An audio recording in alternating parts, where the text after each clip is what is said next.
Welcome everyone, it's the Crypto Lark. Very excited to have a chance to talk today with Jag from VID. They are bringing forward an exciting new social platform. We're going to be digging into the details of that. Now, before we do get in, just want to say a quick hello. Hello Jag, how you doing?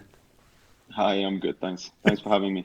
A pleasure to have you on. Now, just a quick note for everyone out there in the audience as well, that there will be an IEO coming up for this on the 23rd on a top exchange. So if you want to get involved in that IEO, there's a link down below. Follow the community, follow announcements so you can know exactly which exchange that IEO will be happening on.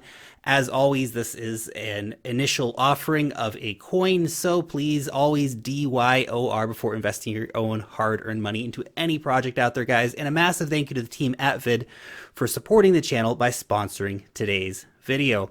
Now, Jag, the question, let's start off. The elevator pitch. Let's go to the high level. What are you guys doing? Sure. VID is a memory media platform. It's an AI privacy-focused video journal. So if I said to you, what can you remember from this day last year? You probably can't tell me much. We just think in today's day and age, we can do much better because all of your memories already exist out there in the form of consumer data, even though you probably don't realize it. So every time you take an Uber, you stay at an Airbnb, you spend on your credit card, this data essentially can be turned into memories, this simple text metadata, and that's really the space that we're pioneering. We're the first mover in that space, and we've got 7 patents around this whole. We basically pull in simple text metadata through APIs, auto-generate video memories from that data, and then put it into a video journal. So everything you do in your daily life is now, there'll be video memories inside VID, all secured with zero-knowledge encryption, so VID can't see it, obviously, because it's a huge amount of data. Now we're talking about not just things you're willing to share, but everything, remembering every single thing that happens every day, but all secured with zero-knowledge encryption. And then later on, if you want to move it to a public journal, the public side of it, you can basically monetize these memories directly with advertising. Yeah, because obviously that's a lot of important data. And right now, Yes. Facebook is taking all of our data and monetizing it. And we not only don't have control of our data, but it's, of course, being monetized by someone else, which is not very advantageous for the one who's actually creating that data, which does have value without a doubt. It's a very interesting idea. So basically, I could go in and say, do a search for flights 2018 and see where I flew and on what dates I flew, for example. Exactly. So when you first join VID, you basically activate the APIs that you would like to pull data in from. And then from that point on, yeah, it's all automated and it's all indexed. So you wouldn't even necessarily type, you could just search the place you went from, the place you ran, or the brand name, and it will just come up with that day. I would encourage people to go to the website and watch the video, vid.camera, because it's quite hard to visualize what these auto-generated memories are going to look like because no one's really done it before. Watch that video and then you'll see how these branded videos come out. Yeah, nice. And as I said, you go to vid.camera, but there's also a link down below in the description for anyone who wants to go over there and check that out. So in terms of the data privacy, everything's backed up with zero knowledge encryption, right? So that anyone who's trying to look in can't really see anything. And I think it's important too to, I guess, ask the questions, what's actually going on the blockchain and what's not going on the blockchain. And I guess that brings us up to what your crypto token is all about. Sure. I would say that VID isn't a DApp, or sort of a semi-centralized app. I think that to really compete with a social media giant and iterate at the speed you need to, and for the team to be motivated enough to really compete at that level, you need to have a level of centralization. But what's important for us to be decentralized is the fact that you monetize your data directly with advertisers and cut us out. So and that's really what's on the blockchain. So the old social media business model was obviously the platforms harvest your data. They then target ads to you based on that Hmm. data. They take all the ad revenue. What Bid does is flip that whole model on its head. Here you monetize, and obviously with the old model, the platforms were always free to use. Here we flip that on its head. You monetize your data directly with the advertisers. You take all the advertising revenue, but then there's a nominal fee to use the service. At least there is for the paid service. There's sort of a freemium model. So there's a free tier, but there's also a paid tier. But the point is that this service is still essentially free to use because you're earning the money from your data, and then you're using that money to pay to use the service. So it's just flipped it all around on its head. And do you have any estimates? I mean, what could I actually earn potentially on my data every month? I mean, Facebook at the moment, they're quoting sort of $25 for a US user per year. But I think on VID, there's multiple opportunities to earn. So you can earn through video views, Hmm. like similar on the same way on YouTube, but basically you earn tokens. And that the way that the video view algorithm works is very interesting, especially for early adopters. The way that it works is it's based on how many users you brought in through your individual sign up link. So it's Hmm. weighted towards that, and then further weighted towards how many early users you brought in. So, for example, if I brought in a bunch of early users, 1 to 100, and you brought in users 2 to 300, and we both get 1 million views on the same day, I will earn more than you. So, because of this, a lot of the top influencers, we're talking 10, 20 million followers on YouTube, we're in chats with them. They're very keen on joining VID day one. So, obviously, they played with the beta, they know what it does. And they realize the potential. They know how YouTube works and the fact that there's different ad tiers Hmm. for different people. It's not transparent. They pick, YouTube manually picks who goes on the trending page, all these sorts of things. Here, it's if you help create the pie of VID as an influencer or a creator, you get a bigger piece of it. So the earlier you join on, the more people you invite, that sort of thing. Then the tokens basically are distributed, weighted based on that, in addition to view count. Hmm. Yeah, and obviously we have seen a lot of interest from content creators to start exploring new platforms, which I think is really important. If anyone kind of doesn't know how the service works right now, is that people create a lot of content for YouTube, for example, and they get a very small sliver of the profits from that. And we have a lot of different services now which are flipping that model on the head. And we had a big announcement from PewDiePie the other day that he's actually going to start streaming exclusively on a decentralized platform. And so the demand is certainly there from influencers to actually start using these kind of services. So I think that's definitely a good focus to actually be trying to bring in. And obviously, so the token basic, what we're doing is we have this as this decentralized method of payment for people from the ad revenue and all these different things going on in the background.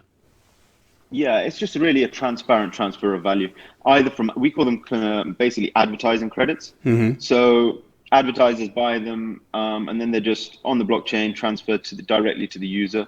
If they want to monetize their data, that's one way, or VID transfers them to creators. Now, you're going to be launching actually on your token initially on Ethereum, but you are planning to run this on EOS. So, Correct. why did you choose EOS and why are you not just launching directly on EOS? Sure. So that's a good question. No one's asked me that before. Why we're not launching directly on EOS? The reason for that is a lot of the top exchanges just aren't that comfortable with EOS.io tokens right now, the Hmm. top five, and that's the reason why. Security reasons, and yeah, they're just not there. But they're saying 3 to 6 months we will be there. So for up until the app launches, will be an ERC20 token, then there'll be a token swap. But why we're using EOS is simply it's the only platform, in our opinion, potentially Tron as well, currently that can cope with the sort of throughput that we're going to be putting through the chain. I mean, for example, we did a small launch last year of just 10% of the app, which is basically you add raw video clips, the AI puts those clips together, and then you could share them out on Instagram, Facebook, elsewhere. That's all that you could do. There's no video journal. There's no auto-generated video memories. It was a tiny part of the app, but we got 30,000 users in a couple of weeks, just less than a month.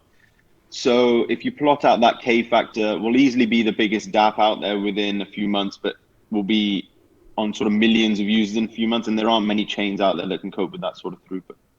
Yeah, absolutely. Definitely not Ethereum. Not the way it currently Yeah. is, without a doubt. And that's been the big challenge for Ethereum is to actually do that. So look, I totally understand that answer because the reality is that most major exchanges have not yet integrated EOS tokens. They only have EOS, but they don't have any other EOS tokens. But Yeah. ERC20 tokens, they've got plenty of those, and that doesn't require a new wallet. That just requires a different address basically, and so that's Exactly. a really simple thing for them to set up. So that makes a lot of sense to me.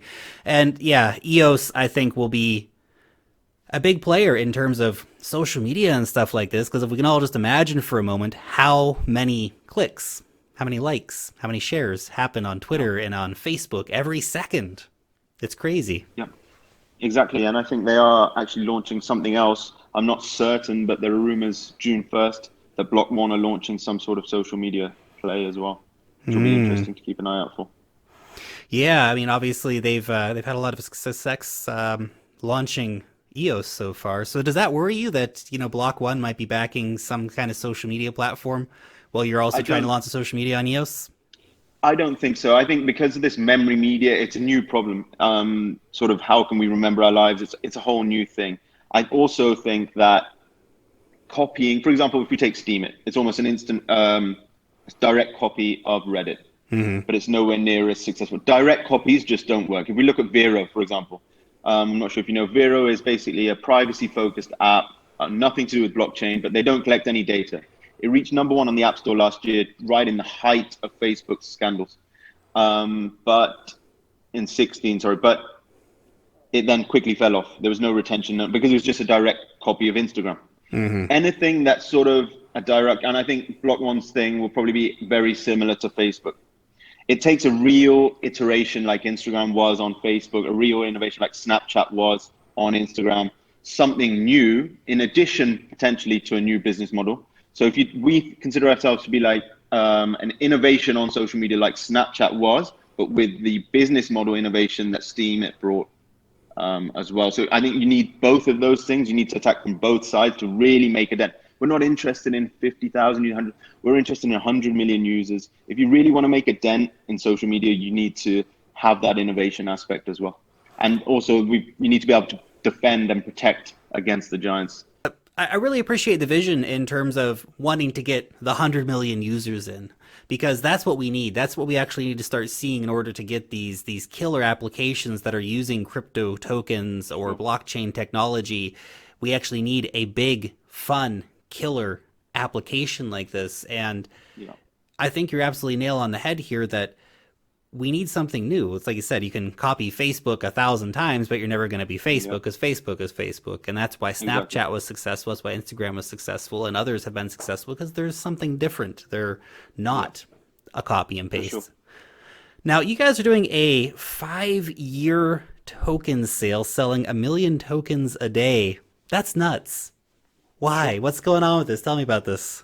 Sure. So I've written an article on my Medium, on the VID Foundation Medium, going into it. But in as an overview, basically, we don't like the way token sales are conducted right now. The fact that they're front loaded. We think that when a project front loads their token sale, it misaligns interests between investors and the project, because basically the project no longer cares about their token price because they've offloaded all their tokens. And especially it's even worse now, I feel, with IEOs, which have become a sort of money grab. The Even token though price even is though you're getting, having an IEO. we are having an IEO, but with a 5-year token sale. So we're releasing such a small, it's less than 1% through the IEO. And at such a low price. If you look at our market cap, so if we take STEEMIT at 100,000 users active, they're at about 100 million. Our true market cap with the 30,000 users we got on the test launch should be about 30 million. After the IEO, it will be about 1 or 2 million. So we're way off where we should be. There's a huge amount of growth left there. And that's basically the point in the token sale. The 5-year token sale is 1 million tokens a day on 1milperday.com. And it's just we hit milestones, we'll deliver on the things we're saying, and it lets everyone know we're here for the long term, we're here to stay.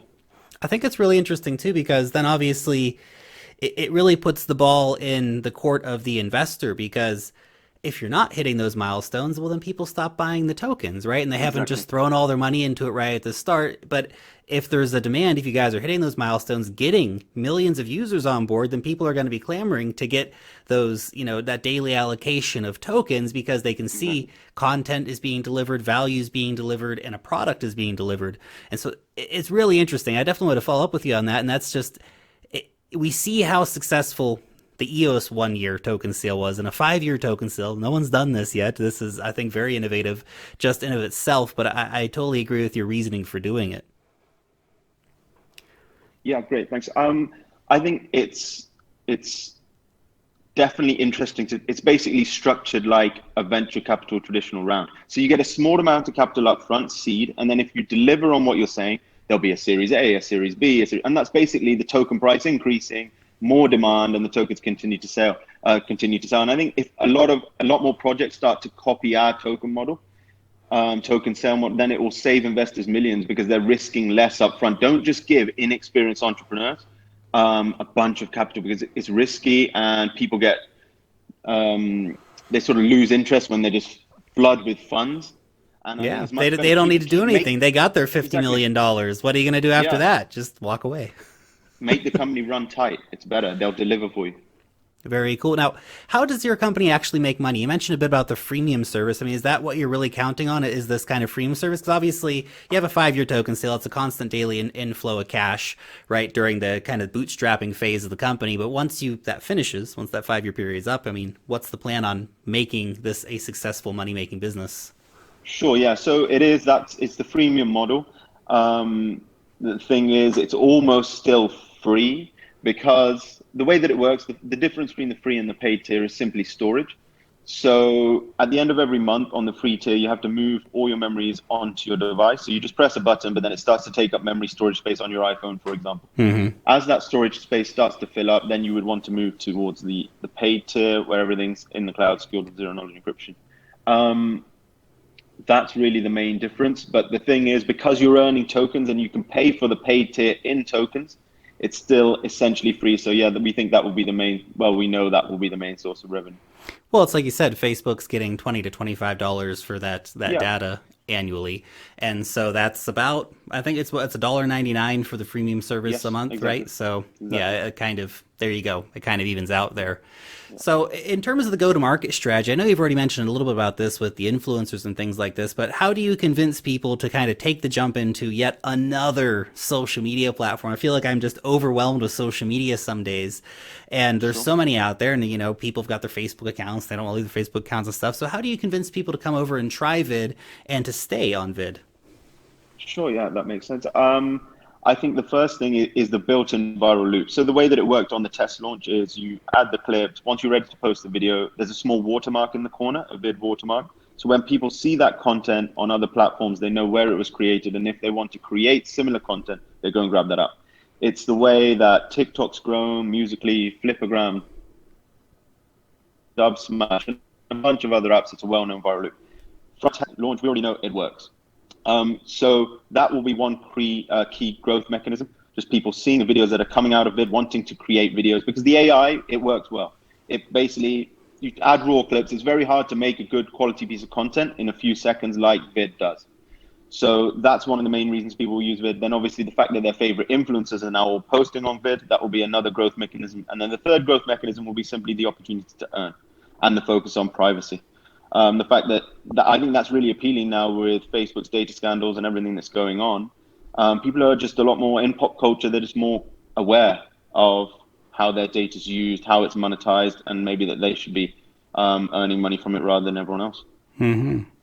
And what stops one of the other players from kind of doing this? Well, let's say Facebook hears about your idea and says, well, that's great. Let's implement something very similar into our service.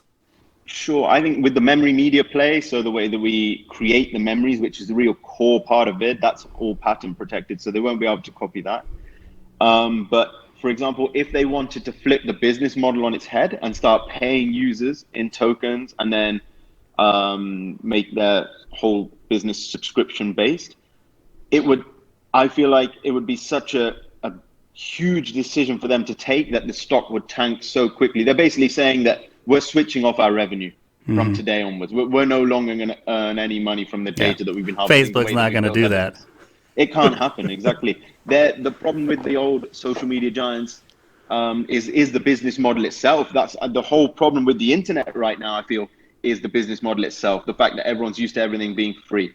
And I think we'll be probably one of the first movers in that, really pioneering that business model, making it popular, and then it will catch on, and then they'll try to do something about it for sure. But I'm not sure how well their investors are and the market's going to react to that. Yeah, it's a lot harder for these titans, these behemoth monsters of social media to actually make changes where, the startup companies, you've got the advantage of seeing what went wrong, what worked well, and using new implementations of technology to do something that challenges the status quo. Now, you have mentioned AI a few times as well. I wanted to just, if you could expand a bit on how exactly AI is going to be implemented within the platform. Sure. So one way is just auto tagging videos. So if I'm eating a piece of pizza, I record it. Then VID, when I add it to my private journal, will basically recognize that it's pizza and tag it. So next time you go to your journal, you search pizza, it will go straight to that day, straight to that memory. But another way that we use AI is to basically create high quality content for your public videos. So you add raw clips, and then you pick a song. And what we do is we listen to the beats in the song. So we analyze the treble, the bass, and then we cut the clips to the beat of the song. I don't know if you, when you watch TV advertising or YouTubers, you basically see that the music and the audio always syncs up because that's what makes it innately pleasurable to view. And that's part of what the AI does as well. Very, very cool.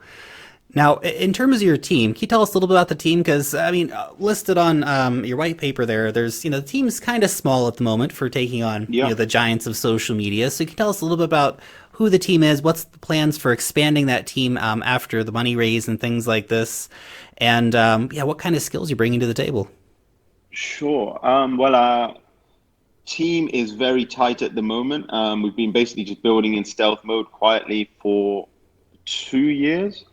And now we're going to be really scaling as this fundraise begins now, and our Series A as well. We're also raising Series A, closing Series A alongside. We're going to scale up towards launch. The team at the moment, we've got basically video experts, we've got front end UX UI experts. Our CTO and I, we met in the UK.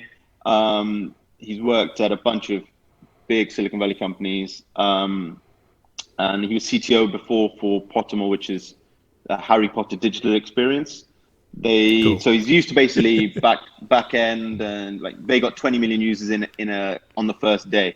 So he's used to basically scaling and dealing with huge user numbers and AI and a bunch of other things. Some of our video devs have worked in Hollywood for a long time. But basically we moved to LA because it's the center of video. And we think it's the place to build this. Very, very cool. Now, looking forward to the rest of the year. Now, you mentioned earlier that there was, kind of a very limited release late last year, but we'll see the full public version of this coming up for Apple, Android, and web versions by the end of the year, and that will have the token integrated with it when those versions do come out. Correct. Everyone will be able to monetize their data, earn tokens from views right from launch. Very, very cool. Excellent. It's a super interesting project. Now, I love the concept of challenging these monsters of social media and actually shaking up the business using, decentralized payments in this situation in order to just shake up the business model to say, hey, you know what, you can actually, your time is valuable, your data is valuable, you can get paid for that, and then you can, have this access to a freemium service by using the tokens, whatever it might be. So very, very interesting stuff. Great, yeah. I'm glad you like it. Jag, thank you so much for coming on and telling everyone a little bit about what you guys are doing. And this is obviously just, the basic overview here. So I invite anyone, of course, who does want to know more information about that to check out some of the links down below. Jag, thank you very much. Thank you. Thanks for having me.